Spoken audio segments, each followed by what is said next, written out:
ఊరందరి మీద దేవుడు ఆత్మను కుమ్మరించాడు. చర్చికొచ్చిన వాళ్ళందరి మీద దేవుడు ఆత్మను కుమ్మరించాడు. అమ్మ కడుపులో పుట్టిన వాళ్ళందరూ ఐఏఎస్ ఆఫీసర్లు అయిపోరు.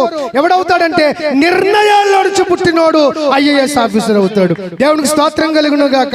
నేను ఎలాగైనా ఐఏఎస్ కొట్టాలి, నేను ఎలాగైనా ఐఏఎస్ రాయాలి, ఎలాగైనా ఐపీఎస్ కొట్టాలి, నేను ఎలాగైనా ఐఆర్ఎస్ రాయాలి, నేను ఎలాగైనా ఐఎఫ్ఎస్ రాయాలి అని నిర్ణయం చేసుకుంటాడు చూడండి, కమిట్మెంట్ తీసుకుంటాడు చూడండి.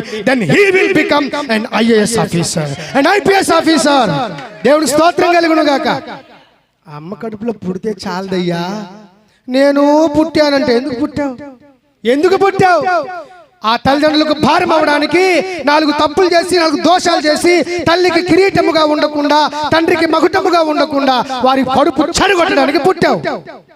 ఊరకనే పుట్టడం సరిపోదు. You must Born for a purpose. ఒక ఉద్దేశం కొరకు పుట్టాలా. ఈరోజు చాలా మంది సంఘాలలో నిర్ణయాలలో పుట్టడం లేదు. అందుకే దేవుడు అంటున్నాడు, పర్పస్ లేని వీరి జీవితాలకి, ఉద్దేశం లేని వీరి బ్రతుకులకు దేవుడు పరిశుద్ధాత్మను ఇవ్వడు, వారి మీద కుమ్మరించడు. If you are really wanted to be filled by the holy spirit, పరిశుద్ధాత్మ చేత నువ్వు నింపబడాలంటే you must obey his voice first. Obey, ఆయనకు లోబడాలి. ఆయన గద్దింపు విని you have to turn to him, ఆయన వైపు తిరగాలి. జ్ఞానం లేనివాడుగా ఎన్ని రోజులు ఉంటావు? జ్ఞానం లేనివాడుగా ఎన్ని సంవత్సరాలు గడిపేస్తావు?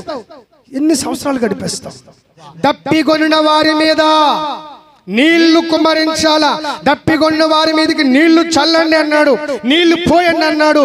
If you have no thirsty then why he has to pour his water upon you. దేవునికి స్తోత్రం కలుగును గాక.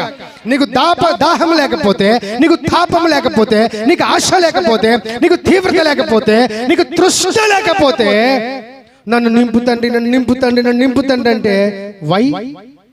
What is the use?